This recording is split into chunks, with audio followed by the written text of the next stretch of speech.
Okay, so before we get into this video, guys, just to let you know, the Black Friday sale on the website is ending on the 4th of December at midnight. That's allanmorrowstudios.com with up to 80% off, so be sure to check that out. Okay, so let's get straight into it. So what I've got here is a very basic sort of pluck patch assigned to an ARP pattern.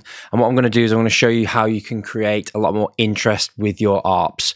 So this is the patch here. It's a simple saw wave. The fast attack, short decay, no sustain, and a little bit of release. And then envelope 2 is mapped to a filter here. You can see that moving around there. So let's move on to the next one. This is an exact copy of the other one. So let's just open up that as well. And let's show you different things that you can do to sort of make your ARPs more interesting. Okay. Oh, so just to clarify as well, on this ARP, there is a bit of delay and a bit of reverb as well. So ways to make this interesting. Let's have a little look what we can do. So first off, on this one, I want to maybe add some extra voices. Now, what I also want to do is I want to come into here and I'm going to select all of these and I'm going to randomize the velocity of the notes. And then what I'm going to do is I'm going to get the velocity and I'm going to map it to the detune. Now that's way too much, but I'm going to have it so that every note has a slightly different bit of detune to it.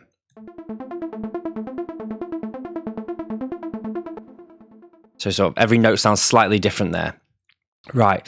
The next thing I might want to do is let's maybe map the velocity to the fine tune as well. So let's just map that to the fine tune. Let's bring this down though, because it's way too much and it's sort of going out off key. So let's just do a little tiny bit. Sounding nice. Another thing we could do is we could change the phase position as well. Maybe make it random. Let's change the phase position as well from with the velocity.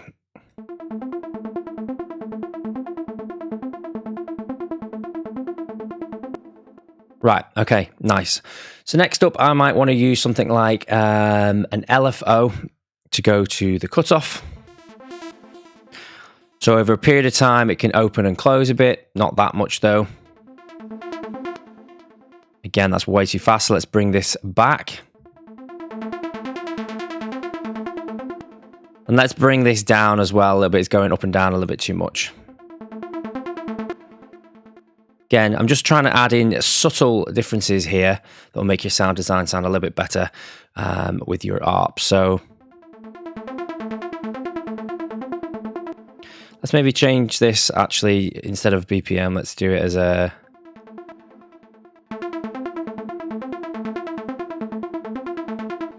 It's going up way too much still, so let's bring that down. Let's bring this down a little bit as well.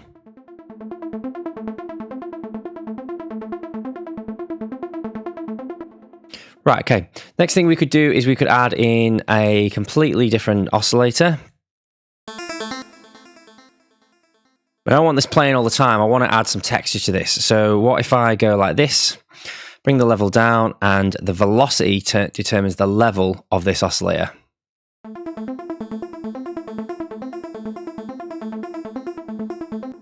The other thing I want to do is I also want to map this envelope to the level so that it's a lot more plucky. And I'm also going to put this through the filter too. Let's play this one on its own so we can hear it properly. Let's add some more voices to this. Let's bring this one back in.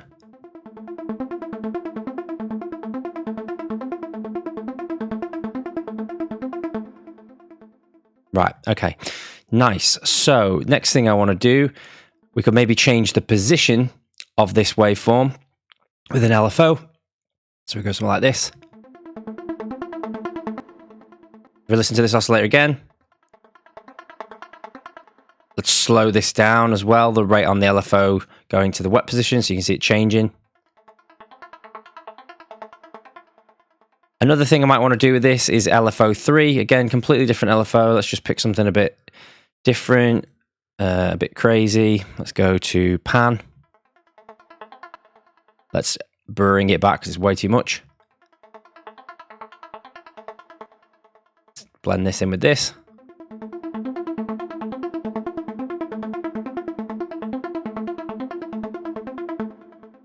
Right, okay, nice. Now, another thing we could try is maybe like the noise, for example. We could bring the volume down there and we could actually map the velocity to the noise level. Way too much.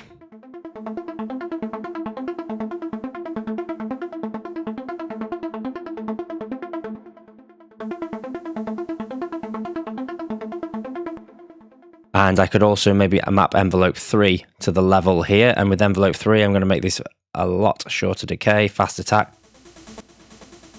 Get the release and the sustain down. So it's just giving it a lot more texture there.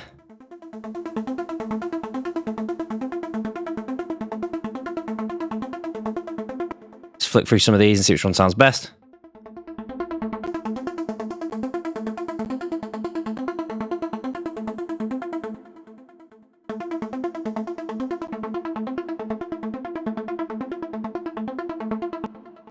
That one's not too in your face. It sounds nice. Right, okay, what could we do next? We could have a play around with, for example, the resonance. So let's go over to LFO4. Way too much. So let's just do a little bit and let's slow it down as well. So maybe over 2 bars.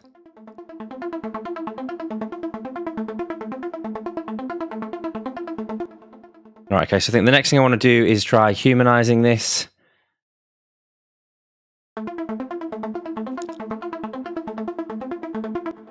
Probably a bit too much.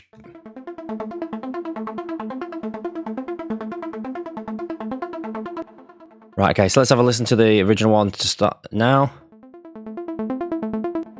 Quite boring.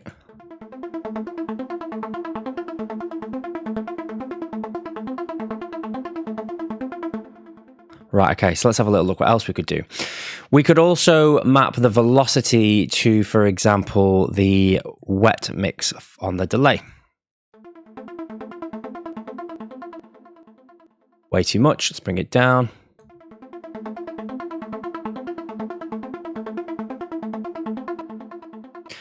We could also map the velocity to, for example, the mix on the reverb.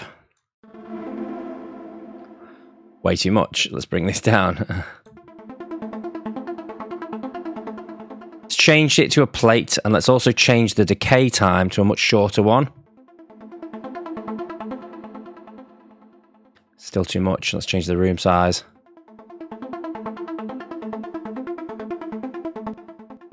Sorry, it's not the pre-delay that I want to do. It is... Let's have the pre-delay. No, actually, let's bring the pre-delay up.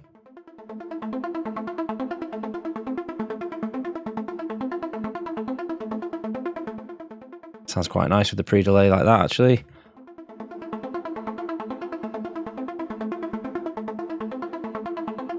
Let's try the width, wider.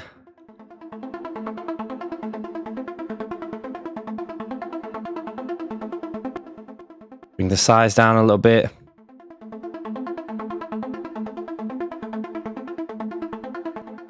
So that reverb is adding some quite nice texture to it now. Okay, so what else we could also do is we could go to, for example, the filter envelope, and we could map the velocity to, say, the decay time on this. Let's bring this down again. So every time the velocity changes, the filter envelope decay is going to go shorter or longer.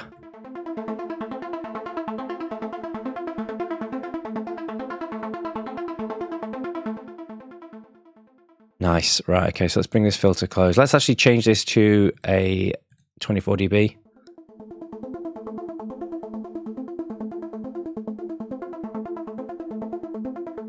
Let's go back to LFO1 again. Let's see if we can open up this filter a bit more.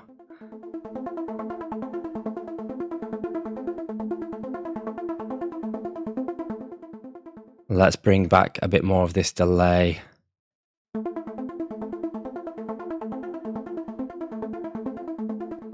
Maybe change one of these. Not like that, sorry.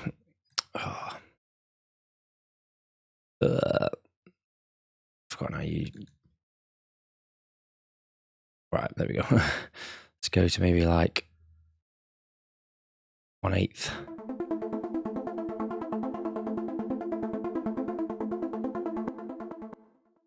Right, another thing we could do is we could add in maybe some chorus. Yeah, let's add some chorus. Now let's map the chorus amount again to maybe say the LFO5. Right, let's make this much slower than it is. And we don't want it to go all the way up because it's way too much, but...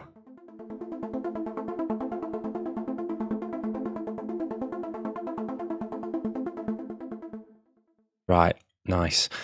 Let's see what else we could do. Right, okay, so we could... What could we do now? We could have it so that...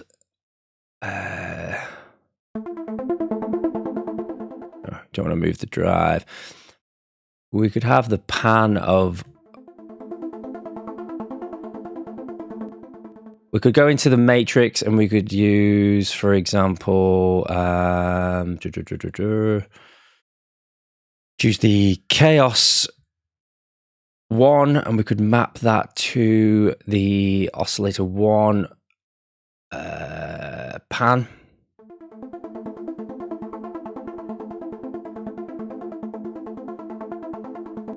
If we go into the global and we go to chaos, we go rate much slower.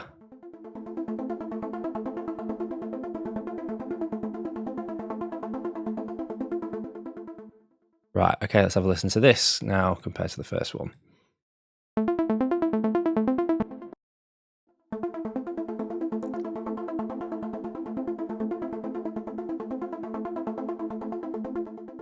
A lot more tones and textures and movement there.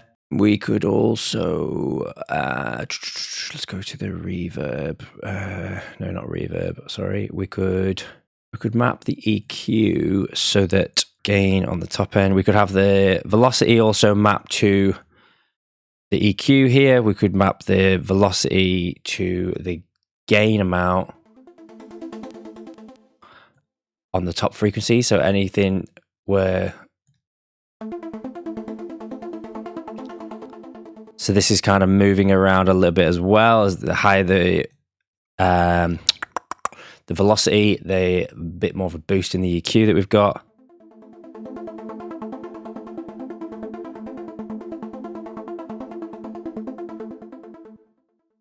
Maybe let's change the Q on that, make it a bit softer.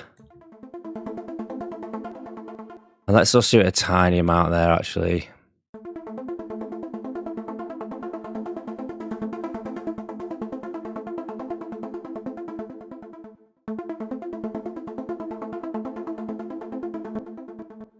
So yeah, this is how I go about changing my ARPs to make them a little bit more interesting and a little bit less basic. If you haven't yet checked out the website, be sure to head over to allanmorestudios.com where there's plenty of trans-production courses and stuff like that. It's currently the Black Friday sale with up to 80% off, so you do not want to miss out on that. It ends on the 4th of December at midnight. And yeah, thanks a lot again for watching. Cheers. Bye.